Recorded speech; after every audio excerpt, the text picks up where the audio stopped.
What if everything you thought you knew about Hollywood's golden goddesses was a lie? In this industry-shaking countdown, 13 Golden Era actresses who were extremely racist. In reality, we're exposing the dark side of classic Hollywood's most glamorous icons. Let's dive in and brace yourself, because some of these names will absolutely stun you. Katharine Hepburn.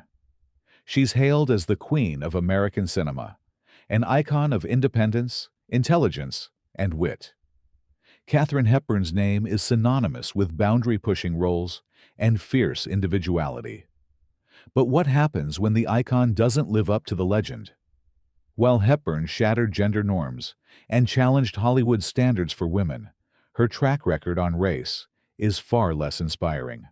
During the production of Guess Who's Coming to Dinner, a film that tackled interracial marriage at a time when it was still illegal in parts of America, Hepburn's behind-the-scenes behavior was, according to several sources, far from progressive. Her interactions with co-star Sidney Poitier have been described as patronizing at best, with some crew members and insiders alleging she struggled to treat black colleagues as equals. The irony? Hepburn became the poster child for progressive values in cinema, all while failing to acknowledge her own racial biases. But it wasn't just on that set. Hepburn rarely spoke out about civil rights, and when she did, it was often from a place of privilege rather than solidarity. While some defenders argue she was simply a product of her time, the truth remains. Hepburn's reputation as a trailblazer for women often overshadowed her complicity in Hollywood's entrenched racism. It's a reminder that even icons can have deeply flawed sides, and sometimes the most disappointing secrets are the ones hidden in plain sight. Joan Crawford. If you thought Mommy Dearest revealed all there was to know about Joan Crawford's dark side, think again. Behind the meticulously crafted persona of Hollywood's ultimate survivor lurked whispers and rumors of bigotry that the tabloids never dared to print in her day. Crawford's career spanned decades, and with that longevity came countless anecdotes from co-stars, staff, and studio insiders. Some flattering, others deeply troubling. Stories about Crawford's off-camera behavior include allegations that she made racially insensitive remarks about Black, Hispanic, and Jewish colleagues.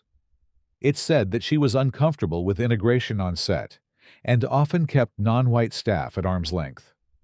According to several industry memoirs, Crawford was quick to correct anyone who questioned the proper order of things, enforcing a social hierarchy rooted in race and class. But here's where it gets complicated. Crawford was also a product of an industry that rewarded conformity and punished dissent. Some say she was simply playing the part expected of her, a white, glamorous leading lady in a segregated Hollywood. Others believe she embraced the era's prejudices with chilling enthusiasm. The truth is somewhere in the middle. While there may not be a smoking gun, the weight of stories, rumors, and her silence on civil rights speaks volumes. In Hollywood, silence can be as telling as an outburst. And for Joan Crawford, the line between legend and reality was always razor thin. Ginger Rogers.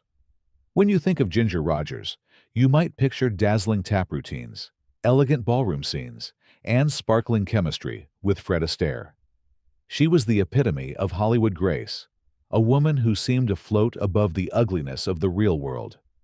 But what about the stories that never made it to the stage?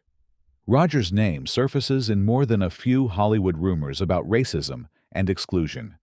She starred in films like The Story of Vernon and Irene Castle, and Finian's Rainbow, both criticized for their outdated and sometimes blatantly racist depictions of minority characters.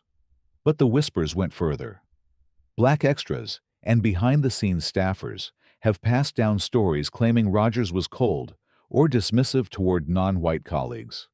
Persistent rumors say she objected to integrated casts, even protesting scenes that depicted Black performers as equals or in dignified roles.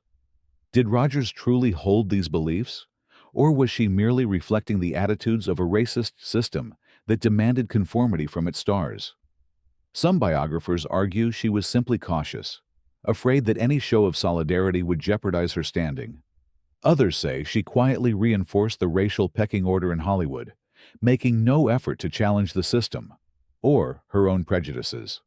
What's clear is that Ginger Rogers' legacy, like her famous dances, is complicated. She may have glided across the screen, but her offstage record is shadowed by stories that reveal just how hard it was for Hollywood's outsiders to break through, even when the insiders stayed silent. Vivien Leigh. Vivien Leigh is immortalized in the minds of movie lovers everywhere as Scarlett O'Hara, the tragic, headstrong Southern belle in Gone with the Wind. But the role that made her a superstar also ties her to one of Hollywood's most racially problematic films. Gone with the Wind isn't just a movie. It's a monument to a lost Old South, complete with all its white supremacist baggage. Off-camera, Leigh embraced her Southern belle image with gusto. She never publicly criticized the film's racist depictions of black characters or the glorification of the Confederacy. Instead, she joined in the promotional efforts that whitewashed history and reinforced ugly stereotypes. Some stories from black cast and crew members paint Leigh as cold or patronizing, especially during press tours and public appearances. But perhaps the most telling detail is Leigh's enduring silence. At a time when even a small gesture of solidarity could have made headlines, she said nothing. Whether that was out of personal conviction, professional caution, or sheer indifference, we may never know. What we do know is that Leigh's association with one of Hollywood's most infamous lost cause epics, and her failure to challenge its message, leave a stain on her otherwise legendary career. In Hollywood's golden era, complicity was often as damaging as outright bigotry. For Vivien Leigh, the line between character and reality became all too blurred. Shirley Temple. America's sweetheart, the eternal child star with the dimples and curls. Shirley Temple seemed like the purest of Hollywood's golden age icons. Yet even she couldn't escape the shadows of racism that loomed over the industry. While Temple herself was a child during her most famous roles, the movies she starred in often trafficked in some of the worst stereotypes imaginable. In classics like The Littlest Rebel and Dimples, Temple was cast alongside black actors, most notably Bill Bojangles Robinson, but the scripts relegated those characters to caricatures or servile roles. Temple even performed in blackface, singing and dancing in routines that are now cringe-worthy reminders of Hollywood's ugly past. As Temple grew older, she rarely addressed the racist content of her childhood films. There are scattered reports that, as an adult, she occasionally defended those old scenes as just entertainment, an attitude that didn't age well. Critics argue that, while Temple may not have been responsible for the scripts she was given as a child, her later silence and lack of advocacy contributed to Hollywood's long refusal to reckon with its legacy. Others contend that she was simply a product of her environment, and expecting a child star to take a stand is unfair. But in the end, Shirley Temple's story is a reminder that even the most innocent faces in film history can be part of something much darker than a musical number. Bette Davis. Bette Davis was a powerhouse, fierce, uncompromising, and unforgettable on screen. She played villains, anti-heroes, and complex women decades before it was fashionable, earning her place among the legends of Hollywood. But when it comes to race, Davis's story is more complicated than the roles she played. There are no well-documented incidents of Davis making explicitly racist remarks, but rumors persist about her being difficult or cold toward non-white actors and staff on set. She starred in films such as Jezebel and The Little Foxes, both of which contain scenes and storylines steeped in racial stereotypes. Some black extras and minor actors describe Davis as aloof or even dismissive, though these stories often conflict with other reports of her supporting black colleagues behind the scenes, such as going to bat for actor James Edwards in The Star. Davis was a product of an industry that was systematically racist, but unlike some of her peers, she sometimes used her influence to help others, regardless of race. Still, the rumor mill has never stopped churning, and her reputation remains clouded by stories, true or not, of a star who looked out for herself first and left the rest to fend for themselves. In the end, Bette Davis's legacy on race is a mirror for Hollywood itself. Talented, complex, and still very much a work in progress. Merle Oberon. The story of Merle Oberon is as much about what was hidden as what was seen on screen. Born in India to an Indian mother and an Anglo father, Oberon had the exotic beauty Hollywood adored. But in an era where racial purity was everything, she was forced to conceal her true heritage. Passing as white was a means of survival, and she became the ultimate chameleon, the glamorous leading lady with a carefully crafted backstory. Hollywood's racism wasn't just institutional, it was personal. Studios demanded that Oberon claim to be from Tasmania, rather than admit to any Indian ancestry. Makeup was applied to lighten her skin, and publicists invented stories to erase her past. Throughout her career, Oberon distanced herself from anything that might reveal her background, and she never publicly advocated for minorities in the industry. Some critics have argued that this silence, whether born of fear or ambition, made her complicit in Hollywood's whitewashing.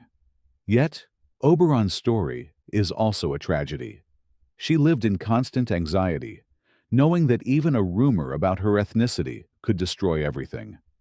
Rather than challenging the system, she became a symbol of how deeply racism shaped and warped the dreams of countless stars.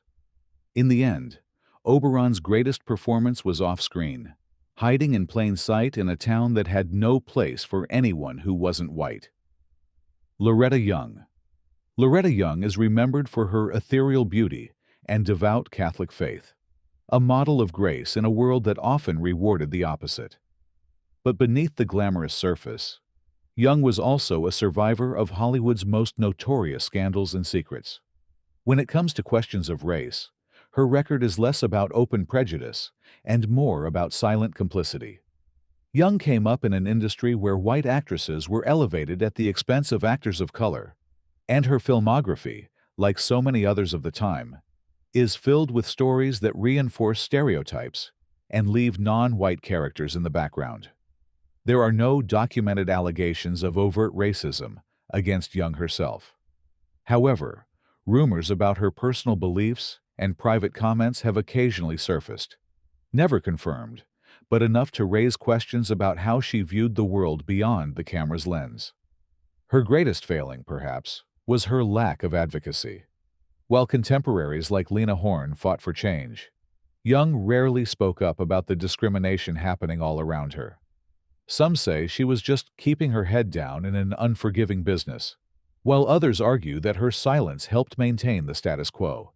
In either case, Loretta Young's story is one of quiet complicity, a reminder that sometimes the most damaging actions are the ones never taken. Rita Hayworth. Rita Hayworth was the ultimate transformation story. Born Margarita Carmen Cancino, she was the daughter of a Spanish dancer and an Irish-American mother. But to make it in Hollywood, she had to become someone else entirely. The studios lightened her skin, raised her hairline, and encouraged her to downplay her heritage. The result? A whitewashed version of herself, created to satisfy the industry's demand for white stars. Hayworth's career is a case study in how Hollywood erased ethnic identity. She was celebrated for her sultry looks and dancing talent, but her Spanish roots were kept under wraps. The roles she played rarely acknowledged her background, and Hayworth herself almost never spoke out about issues of race in the industry. There are no serious allegations of her making racist remarks or discriminating against others, but her willingness to participate in the studio's whitening process has led some to call her complicit in Hollywood's systemic racism. It's easy to look back and ask why she didn't do more, why she didn't challenge the industry's ugly rules. But Hayworth's experience reflects a broader truth. In the golden era, survival often meant self-erasure. She is both a victim and a participant, caught in a system that valued her only when she pretended to be someone she wasn't. The Love Goddess was a creation, but behind the image, the real Rita was hidden by Hollywood's racism. Jean Harlow. Jean Harlow was Hollywood's original platinum blonde bombshell, a sex symbol whose presence set the tone for an entire generation of starlets. But like so many of her peers, she rose to fame in an industry built on exclusion and typecasting. Harlow's films often featured racist stereotypes and storylines, and while she herself was never publicly accused of racist behavior, she operated within a system that normalized such attitudes. Harlow's legacy is complicated by the fact that she rarely, if ever, challenged the prejudices of her time. She played alongside black actors, but their roles were limited to servants and comic relief. Films like Red Dust and Dinner at 8 are now watched with a cringe, as the treatment of minority characters reveals just how deeply racism was ingrained in the scripts. There's no evidence that Harlow went out of her way to perpetuate this exclusion, but she also never used her rising influence to push back. Critics argue that her silence made her complicit in an industry that treated non-white talent as disposable. Admirers claim she was a product of her era, trying to survive in a cutthroat business. Either way, Jean Harlow's career is another reminder that the glamour of old Hollywood was always accompanied by an ugly undercurrent, one that even its biggest stars couldn't or wouldn't confront. Lana Turner. Lana Turner was the classic sweater girl, all-American, blonde, and endlessly photogenic. Her career defined a certain kind of Hollywood beauty, but behind the scenes, she benefited from and participated in an industry that closed its doors to people of color. While there are no direct accusations of racism against Turner herself, her filmography and public persona were shaped by a studio system obsessed with whiteness and conformity. Turner starred in films that rarely, if ever, offered significant roles to Black, Hispanic, or Asian actors. Minority characters were often little more than background props or comic relief, reinforcing a segregated Hollywood both on and off screen. Like many of her peers, Turner didn't speak out against these practices, and she rarely, if ever, used her star power to advocate for change. Some say she was simply trying to protect her career. Others see her as emblematic of the willful ignorance that allowed racism to flourish. There are stories of Turner being polite, but distant to non-white staff, but nothing as scandalous as some other stars of her time. Still, her legacy is inextricably tied to an era of exclusion, a time when being America's sweetheart meant fitting a very narrow, very white definition of beauty and success. Norma Shearer. Norma Shearer is often remembered as MGM's Queen of the Lot, a sophisticated and trailblazing actress who pushed boundaries in pre-code Hollywood. But when it comes to issues of race, Shearer's legacy is shaped not by open prejudice, but by her role as a silent participant in a system built on exclusion. Throughout her career, Shearer was cast in films that perpetuated stereotypes and offered little space for actors of color. Like many of her contemporaries, she played roles that reinforced the status quo, rarely interacting with non-white performers, except in servant or supporting roles. There are no well-documented accusations of racist behavior from Shearer herself, no infamous remarks or public feuds. But her silence in the face of Hollywood's racism is telling. Shearer's story is typical of her era, a woman focused on her own survival and stardom, unwilling or unable to challenge the prejudices that defined her world. Some argue that expecting more from a star in her position is unrealistic, while others say that silence in the face of injustice is its own form of complicity. In either case, Norma Shearer's career is a reminder that the most enduring injustices are often the ones nobody talks about. Marilyn Monroe. Is there any star more iconic than Marilyn Monroe? Her image is burned into popular culture: platinum blonde hair, red lips, a breathy voice that launched 1,000 imitations. But while Monroe remains a symbol of glamour and vulnerability, Her place in the story of race in Hollywood is complex. Unlike many of her contemporaries, Monroe was never accused of racist remarks or exclusionary behavior. In fact, there are stories of her supporting marginalized performers, including helping Ella Fitzgerald land a gig at a Los Angeles nightclub by promising to sit in the front row every night. But Monroe was still a product of a system that relentlessly promoted whiteness and shut out those who didn't fit the mold. Her films almost never featured meaningful roles for actors of color, and Monroe's own meteoric rise was made possible in part by the racial gatekeeping that defined the Golden Era. Critics point out that she didn't use her immense popularity to challenge Hollywood's racial barriers. Admirers argue she did what she could in a world that punished even the smallest deviation from the norm. Monroe's story is both a cautionary tale and a symbol of hope, a reminder that while individual stars may have moments of kindness, the industry they thrived in was built on systemic inequality. In the end, even the brightest star couldn't illuminate all the shadows cast by Hollywood's racism. And there you have it, 13 legends of the silver screen, each with their own complicated relationship to the racism that ran rampant through Hollywood's golden era. Some were victims, forced to hide or deny who they were in order to survive. Others were silent bystanders, choosing safety over solidarity. Still others, according to rumors and recollections, played an active role in upholding the very system that excluded so many talented people, simply because of the color of their skin. So next time you see a classic film or read about a Hollywood icon, remember, there's always more to the story than what you see on screen. Fame is fleeting, but the lessons of history, both good and bad, are here to stay. Thanks for watching. Don't forget to like, subscribe, and hit that notification bell for more deep dives into the hidden truths of Hollywood history.